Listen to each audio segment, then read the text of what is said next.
In Objective 4, we'll learn how to build and close out your project, including construction and inspection, project reviews, auditing and compliance. We will also share with you some resources to help guide you along as you deliver your LPA project, including a tour of the LPA website, contractor and consultant resources, and an overview of the LPA manual. Hey, it's finally time to actually build something. This is what everyone's been waiting for. Time to start moving dirt. But this is also where we need to be cautious. This is where we can really mess things up, and this is where most of the money is spent on your project. Proper construction documentation is the key to surviving a project review or an audit. Always remember, if it's not documented, it didn't happen. We've completed 4 to 6 hour trainings on construction documentation alone. In the resources section of this training, we'll also show you where you can get additional information on construction documentation. When starting construction, the very first thing you're going to do is have a pre-construction meeting. Attending this meeting should be everyone who has a stake in the project. The LPA needs to be there, the contractor, MoDOT, the financial people paying the invoices, the inspector, possibly fire departments, police, schools, business representatives, and utility companies. In the pre-construction meeting, you should what I call build the project on paper. Discuss any challenges you expect, roadway or driveway closings, major milestones on the project, the DBE companies on the project, talk about the prevailing wage and EEO posters that need to be placed, talk about the wage rate interviews that will be conducted and how that will happen, talk about the documentation expectation, and any materials that require certifications or tests. Another extremely important aspect of construction that you'll want to discuss during the pre-construction meeting is job site safety. Now we'll watch a couple of videos where we'll talk about job site safety and how the work zone traffic control should be set up.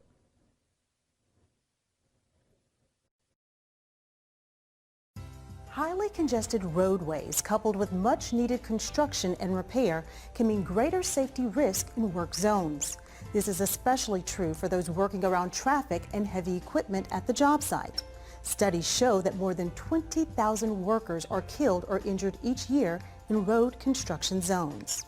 Local public agencies, or LPAs, have an obligation to manage project safety for all workers on federal aid projects. This includes your employees, consultants you may hire, employees of the contractor, and even those from third parties, such as police and emergency services. While contractors and third parties retain responsibility for their own actions and employees, you must direct them to adhere to the workers' safety requirements stipulated in federal aid contracts. The requirements come from federal laws overseen by the Occupational Safety and Health Administration, or OSHA, and the Federal Highway Administration, or FHWA. You must follow safety regulations and institute good practices designed to prevent workers from becoming part of these statistics. Let's start by looking at the safety requirements for your employees. OSHA requires all employers to provide a workplace free from recognized hazards. OSHA also requires employers to maintain programs that help employees to be safe. Because of the high safety risk associated with construction activities, OSHA has special regulations for construction work. With regard to employee programs and proactive safety, training is essential and generally a good investment because, as the saying goes, an ounce of prevention is worth a pound of cure. OSHA has standards for training employees related to the safety and health aspects of their jobs. This training is especially important for work in a construction area. Basic safety training for employees who work on or visit a construction site should include topics such as identifying the hazards employees will encounter on the job, use and care of personal protective equipment, and best practices to prevent injury. As the employer, train your workers to recognize, document, and report to their supervisors when they feel they have encountered unsafe working conditions while in a construction work zone. Your employees must be able to safely access and exit the construction work zone when making inspections of the contractor's work. An LPA inspector should not feel pressured to make an inspection where unsafe working conditions exist.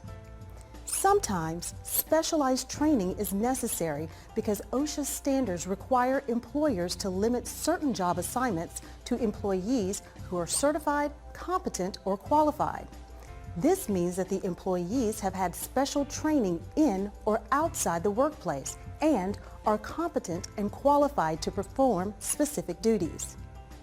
In addition to training, the LPA is responsible for providing the personal protective equipment their employees are required to wear.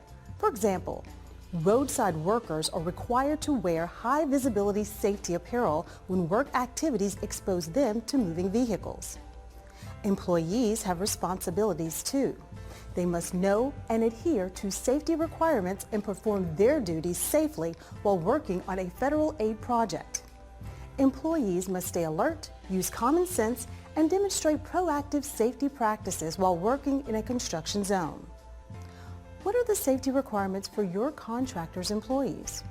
As employers, contractors share the same responsibilities as you in providing a safe workplace, training, and personal protective equipment for their employees.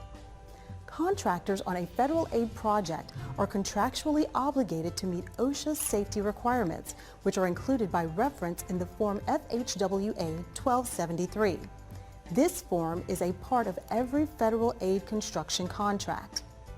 Contractors are also required to display the OSHA 3165 poster on the project bulletin board for their employees. This poster provides information to employees on worker safety and their right to a safe workplace. Finally, one of your responsibilities as the project owner is to verify that the contractors meet contractual safety requirements for the workers at the job site. The LPA fulfills this responsibility by making field inspections throughout the life of the project. An LPA should perform worker safety inspections as part of its overall work zone inspection process. Some of the specific conditions to look for regarding worker safety are: have the safety devices been placed appropriately to protect the workers in the work zone? Are all workers wearing correct personal protective equipment? Are only properly trained and qualified employees performing designated jobs? Do the workers meet specific training qualifications for their roles, such as for flaggers, law enforcement, or as competent persons? If the work is performed at night, is there adequate lighting? Are the workers wearing the proper reflective personal protective equipment? Check with the State Department of Transportation, the State Department of Labor, and OSHA for a more comprehensive checklist to use in inspecting construction zone safety. Document any deficiencies found during the inspection to share with the contractor. You may want to take pictures to include with your documentation about the conditions at the time of the inspection. Whatever method is chosen to conduct the inspection, keep a written record, include the date and time of the inspection. Discuss the deficiencies with the contractor and agree on a timetable for correction. Then, follow up with the contractor to ensure the deficiencies are corrected. Implementing and enforcing safe worker practices and safe working conditions in the construction work zone contribute to the ultimate success of a project. Federal aid safety requirements help LPAs ensure these practices and conditions exist so that ultimately each worker can safely go home each night.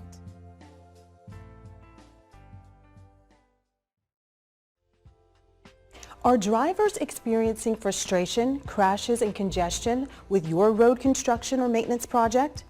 If so, your temporary traffic control plan might not be operating to minimize these impacts to the traveling public.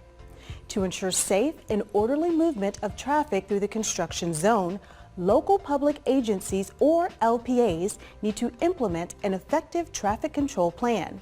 The safety of those working in or traveling through a work zone depends on proper setup and operation of the traffic control. All work zones require a traffic control plan. The Manual on Uniform Traffic Control Devices, also known as the MUTCD, contains the minimum requirements for traffic control in work zones. Work zones that do not meet these requirements might experience more crashes and traffic delays. The temporary traffic control plan is developed during project design and submitted with your plans, specifications, and estimate package for inclusion in the contract. Sometimes your contractor will suggest changes based on different construction phases, and you will have to approve a final plan. As the LPA, your responsibility is to inspect the project to ensure the traffic control plan is functioning as intended. LPAs use the Work Zone Traffic Control Review to confirm the setup and effectiveness of the project's temporary traffic control. You do this by conducting periodic reviews throughout the life of the project and by making appropriate adjustments. Let's answer a few basic questions about planning to conduct the review. The first question is, who will conduct the review? The FHWA suggests using a diverse project team with a wide range of expertise to gain valuable insights when conducting the review. The primary traffic control review project team should include the project manager, a traffic control supervisor, and the contractor. You can include additional members who have unique perspectives, such as representatives from other construction sections, traffic, safety, maintenance, and design. The next question that should be addressed is, when will the review be scheduled? Consider the following factors as you determine when to schedule your review. Plan an initial traffic control review soon after the project begins. Night inspections should be conducted if traffic control devices are left overnight. In-progress reviews should be conducted throughout the project, especially when construction phases change. Determine whether the review will be announced or unannounced. Unannounced reviews might be more representative of the quality of the traffic control and allow you to better assess the effectiveness of the temporary traffic control for your project. If night work is being performed, conduct the review after dark to assess the effectiveness of the traffic control plan under nighttime conditions. Also, take into account the impact inclement weather might have on the effectiveness of the traffic control plan. Severe weather can lessen the benefit of traffic control devices, require longer stopping distances, impede visibility, and make work zone access points more dangerous. The final question to be addressed when planning a work zone traffic review is, what documents should you gather for the review? Prior to the work zone visit, obtain a copy of the current temporary traffic control plan for the team to review. Also, check to see if your state Department of Transportation or state DOT has developed a checklist that conforms to regulations and guidance documents to make it easier for you to conduct the work zone review. Now you're ready to conduct the work zone traffic control review. The review's purpose is to assess the overall effectiveness of traffic movement as traffic approaches and moves through your project's construction zone. Let's use an example to clarify what actually happens during the review. Suppose you have a project that is just beginning on a major local roadway. You decide to conduct an unannounced inspection to see if the traffic control plan is working. Since your agency does not have its own work zone inspection form, you download and review examples from your state DOT's website and from a national work zone safety site. You also decide that a team approach to conduct the review will be more effective. Therefore, you form a diverse and experienced review team that includes members from the traffic and safety section, a maintenance supervisor, another project manager, and the state DOT. Prior to arriving at the construction site, the review team assembles at the project office to get a copy of the traffic control plan and to check flagger certifications. You instruct the team to document observations about problems team members experience while driving through the work zone. You also instruct the team to document observations regarding the reactions of other drivers. You select an inspection report form including specific areas of the plan to review, such as proper signage and its placement, correct size, dimensions, and placement of channelizing devices, work zone barriers with impact attenuation devices, and appropriately attired flaggers with proper equipment using recommended flagging methods.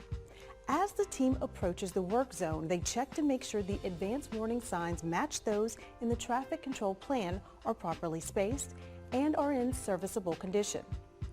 The team observes that the right lane closed ahead sign is in poor condition and needs to be replaced, documenting the problem on the form. As the vehicle approaches the lane closure, they check the spacing of the cones and the length of the taper.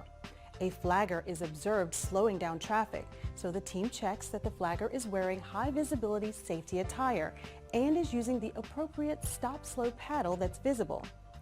As the vehicle exits the work zone, the team observes that traffic is flowing smoothly. The team returns to the work zone and reviews findings with the project engineer and contractor. Prior to concluding the meeting, the team identifies the person responsible for correcting deficiencies and determines when the changes must be made. A follow-up inspection is scheduled to ensure the corrections are completed. Finally, you, as the review leader, send a copy of the inspection report to the appropriate personnel and also file a copy with the project records. As the project owner, LPAs are responsible for reviewing and adjusting the work zone traffic control, which helps to ensure the safe and efficient movement of the traveling public and ensures the safety of workers. Please check with your state DOT for further guidance on conducting the work zone traffic control review.